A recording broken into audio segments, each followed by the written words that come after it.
In a world where 1% of the population owns 40% of the planet's wealth, in a world where 34,000 children die every single day from poverty and preventable diseases, and where 50% of the world's population lives on less than $2 a day, one thing is clear: something is very wrong. And whether we are aware of it or not, the lifeblood of all of our established institutions, and thus society itself, is money. Therefore, understanding this institution of monetary policy is critical to understanding why our lives are the way they are. A number of years ago, the Central Bank of the United States, the Federal Reserve, produced a document entitled Modern Money Mechanics. This publication detailed the institutionalized practice of money creation as utilized by the Federal Reserve and the web of global commercial banks it supports. On the opening page, the document states its objective. The purpose of this booklet is to describe the basic process of money creation in a fractional reserve banking system. It then proceeds to describe this fractional reserve process through various banking terminology, a translation of which goes something like this. The United States government decides it needs some money, so it calls up the Federal Reserve and requests, say, $10 billion. The Fed replies, saying, sure, we'll buy $10 billion in government bonds from you. So the government takes some pieces of paper, paints some official-looking designs on them, and calls them Treasury bonds. Then it puts a value on these bonds to the sum of $10 billion and sends them over to the Fed. In turn, the people at the Fed draw up a bunch of impressive pieces of paper themselves, only this time calling them Federal Reserve notes, also designating a value of $10 billion to the Fed. The Fed then takes these notes and trades them for the bonds. Once this exchange is complete, the government then takes the $10 billion in Federal Reserve notes and deposits it into a bank account. And upon this deposit, the paper notes officially become legal tender money, adding $10 billion to the U.S. money supply. And there it is. $10 billion in new money has been created. Of course, this example is a generalization, for, in reality, this transaction would occur electronically, with no paper used at all. In fact, only 3% of the U.S. money supply exists in physical currency. The other 97% essentially exists in computers alone. Now, government bonds are, by design, instruments of debt, and when the Fed purchases these bonds, with money it essentially created out of thin air, the government is actually promising to pay back that money to the Fed. In other words, the money was created out of debt. This mind-numbing paradox of how money or value can be created out of debt or a liability will become more clear as we further this exercise. So, the exchange has been made and now $10 billion sits in a commercial bank account. Here's where it gets really interesting. For as based on the fractional reserve practice, that $10 billion deposit instantly becomes part of the bank's reserves, just as all deposits do. And regarding reserve requirements, as stated in Modern Money Mechanics, a bank must maintain legally required reserves equal to a prescribed percentage of its deposits. It then quantifies this by stating, under current regulations, the reserve requirement against most transaction accounts is 10%. This means that with a $10 billion deposit, 10% or $1 billion is held as the required reserve, while the other $9 billion is considered an excessive reserve and can be used as the basis for new loans. Now, it is logical to assume that this $9 billion is literally coming out of the existing $10 billion deposit. However, this is actually not the case. What really happens is that the $9 billion is simply created out of thin air on top of the existing $10 billion deposit. This is how the money supply is expanded. As stated in Modern Money Mechanics, of course they, the banks, do not really pay out loans from the money they receive as deposits. If they did this, no additional money would be created. What they do when they make loans is to accept promissory notes, loan contracts, in exchange for credits, money, to the borrower's transaction accounts. In other words, the $9 billion can be created out of nothing simply because there is a demand for such a loan and that there is a $10 billion deposit to satisfy the reserve requirements. Now, let's assume that somebody walks into this bank and borrows the newly available $9 billion. They will then most likely take that money and deposit it into their own bank account. The process then repeats, running on the hamster wheel with millions of others, in effect powering an empire that truly benefits only the elite at the top of the pyramid. For, at the end of the day, who are you really working for? The banks. Money is created in a bank and invariably ends up in a bank. They are the true masters, along with the corporations and governments they support. Physical slavery requires people to be housed and fed. Economic slavery requires people to feed and house themselves. It is one of the most ingenious scams for social manipulation ever created, and at its core, it is an invisible war against the population. Debt is the weapon used to conquer and enslave societies, and interest is its prime ammunition.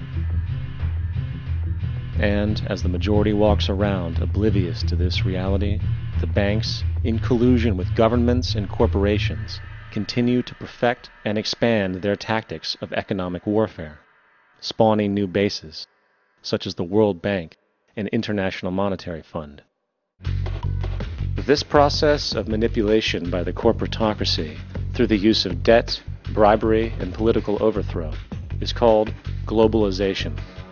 Just as the Federal Reserve keeps the American public in a position of indentured servitude through perpetual debt, inflation, and interest, the World Bank and IMF serve this role on a global scale.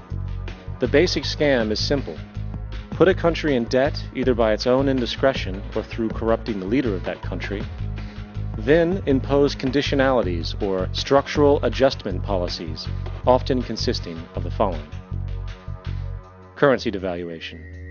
When the value of a currency drops, so does everything valued in it. This makes indigenous resources available to predator countries at a fraction of their worth.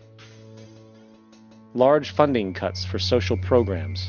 These usually include education and healthcare, compromising the well-being and integrity of the society, leaving the public vulnerable to exploitation. Privatization of state-owned enterprises.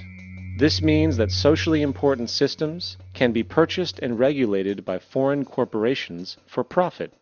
For example, in 1999, the World Bank insisted that the Bolivian government sell the public water system of its third largest city to a subsidy of the U.S. corporation Bechtel.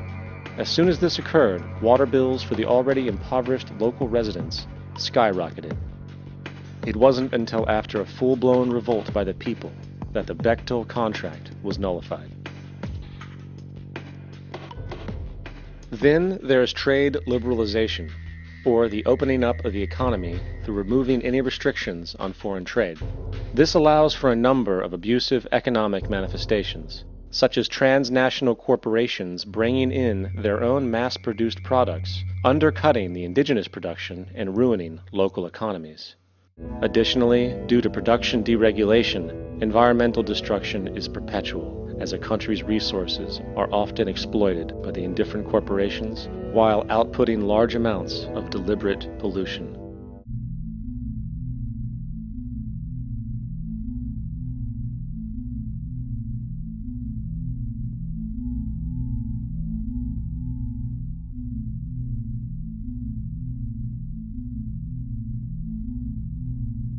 The world is being taken over by a handful of business powers who dominate the natural resources we need to live while controlling the money we need to obtain these resources. The end result will be world monopoly, based not on human life, but financial and corporate power. And as the inequality grows, naturally more and more people are becoming desperate. So the establishment was forced to come up with a new way to deal with anyone who challenges the system. So they gave birth to the terrorist. The term terrorist is an empty distinction, designed for any person or group who chooses to challenge the establishment. This isn't to be confused with the fictional Al-Qaeda, which was actually the name of a computer database for the US-supported Mujahideen in the 1980s.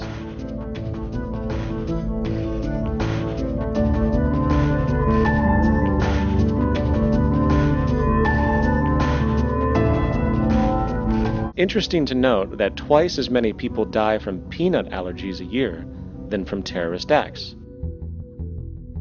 Concurrently, the leading cause of death in America is coronary heart disease, killing roughly 450,000 each year. And in 2007, the government's allocation of funds for research on this issue was about $3 billion. This means that the U.S. government in 2007 spent 54 times the amount for preventing terrorism than it spent for preventing a disease which kills 6,600 times more people annually than terrorism does. The true terrorists of our world do not meet at the docks at midnight or scream Allah Akbar before some violent action. The true terrorists of our world wear $5,000 suits and work in the highest positions of finance, government, and business. Therefore, we need to expose this financial failure for what it is, using this weakness to our advantage. Here are some suggestions. Expose the banking fraud. Citibank, JP Morgan Chase, and Bank of America are the most powerful controllers within the corrupt Federal Reserve System. It's time to boycott these institutions. If you have a bank account or a credit card with any of them, move your money to another bank. If you have a mortgage, refinance with another bank. If you own their stock, sell it. If you work for them, quit. This gesture will express contempt for the true powers behind the private banking cartel known as the Federal Reserve, and create awareness about the fraud of the banking system itself. 2. Turn off the TV news. Visit the emerging independent news agencies on the internet for your information. CNN, NBC, ABC, Fox, and all the others present all news pre-filtered to maintain the status quo. With 4 corporations owning all major media outlets, objective information is impossible. This is the true beauty of the internet, and the establishment has been losing control because of this free flow of information. We must protect the internet at all times, as it is truly our savior right now. 3. Don't ever allow yourself, your family, or anyone you know to ever join the military. This is an obsolete institution now used exclusively for maintaining an establishment that is no longer relevant. U.S. soldiers in Iraq work for U.S. corporations, not the people. Propaganda forces us to believe that war is natural and the military is an honorable institution. Well, if war is natural, why are there 18 suicides every single day by American veterans who have post-traumatic stress disorder? If our military men and women are so honored, why is it that 25% of the American homeless population are veterans? 4. Stop supporting the energy companies. If you live in a detached house, get off the grid. Investigate every means of making your home self-sustainable with clean energy. Solar, wind, and other renewable energies are now affordable consumer realities, and considering the never-ending rising cost of traditional energies, it will likely be a cheaper investment over time. If you drive, get the smallest car you can, and consider using one of the many conversion technologies that can enable your car to be a hybrid, electric, or run on anything other than establishment fuels. 5. Reject the political system. The illusion of democracy is an insult to our intelligence. In a monetary system, there is no such thing as a true democracy, and there never was. We have 2 political parties owned by the same set of corporate lobbyists. They are placed in their positions by the corporations, with popularity artificially projected by their media. In a system of inherent corruption, the change of personnel every couple of years has very little relevance. Instead of pretending that the political game has any true meaning, focus your energy on how to transcend this failed system. And 6. Join the movement.